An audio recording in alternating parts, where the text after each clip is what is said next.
Welcome to the market money magnet guys.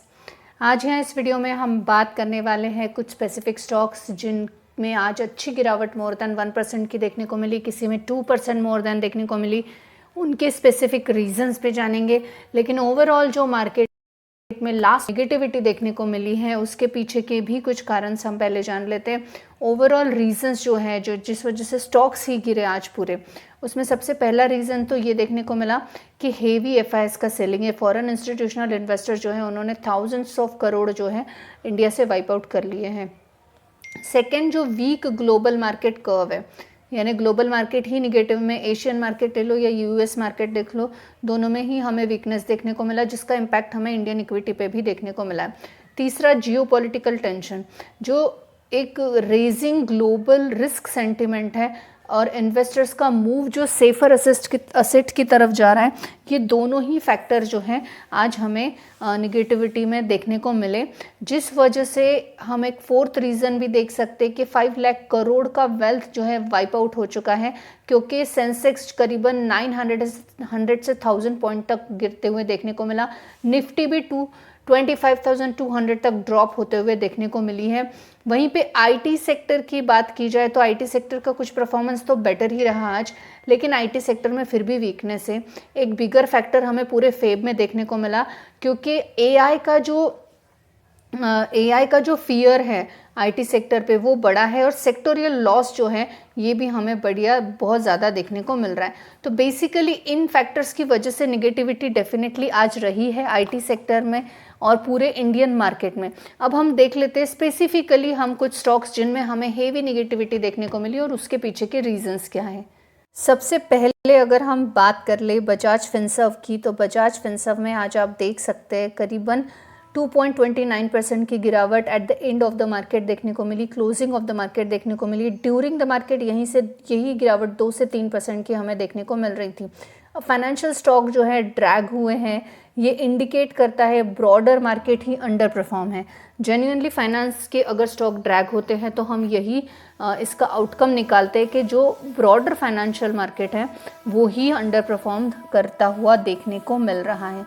वहीं पे अगर हम बात करें एशियन पेंट की, तो एशियन पेंट्स जो है ये भी हमें करीबन 1% की निगेटिविटी में ड्यूरिंग द मार्केट देखने को मिला। और अमंग द टॉप लूजर्स में से जिसने सबसे ज़्यादा सेंसेक्स को लेट किया है वो हमें एशियन पेंट ही देखने को मिला।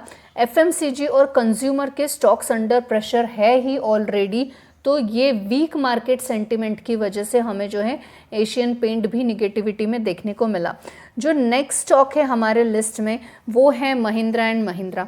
महिंद्रा एंड महिंद्रा भी आप देख सकते हैं करीबन 2.35% की क्लोजिंग में देखने को मिल रहा है at the end of the market. पर इसके पीछे का जो रीज़न रहा है वो है ऑटो सेक्टर जो है ये ऑलरेडी फेस्ड कर रहा है सेलिंग प्रेशर को, और ऑटो सेक्टर के इस सेलिंग प्रेशर की वजह से हम बोल सकते हैं कि ये महिंद्रा एंड महिंद्रा भी हमें निगेटिविटी में देखने को मिला। सेक्टोरियल रोटेशन और मार्केट वीकनेस भी इसके पीछे का एक रीज़न हो सकता है। जब ऑटो सेक्टर में ही एक सेलिंग प्रेशर है तो हम डेफिनेटली इस ऑटो सेक्टर से बिलोंग संवर्धना जो है इसके ऊपर भी ये प्रेशर यहाँ पे आप देख सकते हैं 1.63% से ये स्टॉक भी जो है निगेटिविटी में देखने को मिला। सेक्टोरियल रोटेशन ऑलरेडी हम देख रहे हैं कि ऑटो सेक्टर में चल रहा है, मार्केट का वीकनेस भी साथ साथ एक और एड ऑन पॉइंट है यहाँ पे, और ऑटो सेक्टर का जो सेलिंग प्रेशर है ये ऑलरेडी ऑटो सेक्टर फेस कर रहा है। तो महिंद्रा एंड महिंद्रा या हम संवर्धना की बात करें, दोनों का ही जो है सेम रीज़न है जिस वजह से ये स्टॉक निगेटिविटी में देखने को मिले। अब इस लिस्ट में जो हमारा नेक्स्ट स्टॉक है वो है मारुति सुजुकी। अब मारुति एंड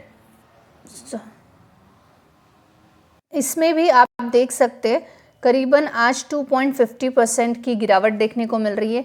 मोर देन 2% की गिरावट हमें मारुति सुजुकी में भी देखने को मिल रही है। ऑटो सेक्टर ही ड्रैग डाउन है, ये हमने पहले ही देखा। मार्केट वाइड सेल ऑफ भी चल रहा है, सेलिंग प्रेशर है, और साथ ही साथ इंडेक्स का प्रेशर अलग है लार्ज कैप ऑटो स्टॉक्स पे। तो ये एक रीज़न रहा है जिसके चलते मारुति सुजुकी जो है ये भी हमें निगेटिविटी में देखने को मिला। अब निगेटिविटी में देखने को मिला इसका मतलब कंपनी का प्रॉब्लम है नहीं, ये कॉमन प्रॉब्लम है, पूरे सेक्टर का प्रॉब्लम है, पर्टिकुलर स्टॉक का नहीं है। तो पर्टिकुलर स्टॉक को हम जो है दोष न देते हुए ही इनको हम एनालाइज करेंगे। इस लिस्ट में जो नेक्स्ट स्टॉक है वो है अदानी एंटरप्राइजेस। अब अदानी एंटरप्राइजेस में भी करीबन 3% की निगेटिविटी हमें ड्यूरिंग द मार्केट देखने को मिली और मार्केट सेटल होते होते 2.68% का फॉल यहाँ पे अप्रॉक्सीमेट देखने को मिला है। टॉप लूजर की लिस्ट में अदानी एंटरप्राइजेस भी देखने को मिल रहा है। ब्रॉडर मार्केट करेक्शन चल रहा है, एफआई का सेलिंग है, प्रॉफिट बुकिंग चल रहा है, हेवी वेटेज वेट चल रहा है यहाँ पे, वो भी एफआई का बुकिंग हेवी वेट में चल रहा है और risk of sentiment across the large cap stocks में देखने को मिल रहा है। और यही रीजंस है जिनके चलते ये स्टॉक्स जो है हमें निगेटिविटी में देखने को मिल रहा है। ब्रॉडर मार्केट का करेक्शन जब जब होगा तब तब हमें मैक्सिमम स्टॉक्स, या चाहे लार्ज कैप हो या फिर स्मॉल कैप हो, मिड कैप हो या पेनी स्टॉक हो, पेनी स्टॉक तो वर्स्ट होते हुए देखने को मिलते हैं, लेकिन लार्ज कैप भी हमें जो है ब्रॉडर मार्केट करेक्शन में गिरते हुए देखने को मिलते हैं। और एफआईएस का जो सेलिंग है और प्रॉफिट बुकिंग हेवी वेट में चल रहा है तब भी हमें ये पोजीशन देखने को मिलती है। तो रिस्क ऑफ सेंटिमेंट के साथ across the large cap stocks है वो सभी हमें निगेटिविटी में देखने को मिल रहे हैं। इस लिस्ट में हमारा जो नेक्स्ट स्टॉक है वो है वरुण ब्रेवरेज। वरुण ब्रेवरेज भी आप देख सकते 2.22% की गिरावट में देखने को मिला। वैसे वरुण ब्रेवरेज एक बहुत बढ़िया कंपनी देखने को मिलती है फंडामेंटली भी, और जिन्होंने इसमें बहुत पहले से इन्वेस्ट कर रखा है आज वो बहुत बढ़िया रिटर्न्स डेफिनेटली वो बना के बैठे हुए हैं। तो वरुण ब्रेवरेज को आप डेफिनेटली स्टडी कर कर देखिए एक बार, या आप चाहते कि मैं इसका एक फंडामेंटल का रिसर्च का पूरा वीडियो लेकर आऊँ तो आपको वरुण ब्रेवरेज का नाम जो है ये कमेंट सेक्शन में लिखना है और मैं पूरी कोशिश करूंगी कि वरुण ब्रेवरेज के ऊपर एक फैंटास्टिक सा वीडियो लेकर आऊँ जिसमें आप एक डिसीजन ले पाए कि इस गिरावट में हमें ये बाइंग अपॉर्चुनिटी मिल रही है या नहीं। वरुण ब्रेवरेज की अगर हम बात करें तो स्टॉक जो कि जैसे कोलगेट जैसे स्टॉक है इंडिया में, वरुण ब्रेवरेज है, इन सबको आपको अपनी जो है वॉच लिस्ट में रखना चाहिए क्योंकि ये स्टॉक डेफिनेटली जो है आगे एक बढ़िया से टर्न होते हुए देखने को मिल सकते हैं क्योंकि ये स्टॉक्स में वो इनके फंडामेंटल्स में वो पोटेंशियल देखने को मिलता है कि ये मार्केट में सर्वाइव कर पाएंगे। वहीं पे अगर हम नेक्स्ट बात करें तो नेक्स्ट स्टॉक जो है हमारा वो है एनटीपीसी। अब एनटीपीसी जो है आज हमें एक सस्टेनेबल पोजीशन पे देखने को मिल रहा है। बहुत हम बोल सकते ऑलमोस्ट फ्लैट था मार्केट में और क्रैश जो मार्केट क्रैश हुआ उसमें ऑलमोस्ट फ्लैट एनटीपीसी देखने को मिला। High volume suggestion defensive buying इसमें हुई है तो डेफिनेटली ये स्टॉक जो है ये हमें आज थोड़ा सा बेटर परफॉर्मेंस में देखने को मिला रादर देन अगर हम बात करें बाकी स्टॉक्स की। तो वहीं पे नेक्स्ट जो हमारा स्टॉक है इस लिस्ट में वो है डॉक्टर रेड्डी लेबोरेटरीज। इसमें भी 2.22% की गिरावट देखने को मिल रही है और ये जो है रिमाइंडर है प्रॉफिट बुकिंग का फार्मा स्टॉक्स में और under perform definitely most of the pharma competitors रहे हैं आज के सेशन में। तो पर्टिकुलरली इसका नाम हम किसी निगेटिव न्यूज़ में ही लेंगे या निगेटिव ही स्टॉक में पड़ रहा है ऐसा नहीं है। पूरे फार्मा सेक्टर पर ही हमें जो है एक स्लाइटली ये देखने को मिला है कि ये पूरा फार्मा सेक्टर ही आज थोड़ा सा अंडर परफॉर्मेंस में देखने को हमें मिल रहा है।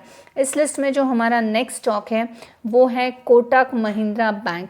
अब कोटक महिंद्रा बैंक जो है ये भी हमें करीबन 2% की गिरावट में देखने को मिली ड्यूरिंग द मार्केट। ये इससे ज़्यादा थी और अंडर परफॉर्म इनके पियर्सिंग कंपनियों के लेवल में हमें जैसे आईसीआईसीआई बैंक वगैरह के लेवल में देखने को हमें ये स्टॉक मिला है।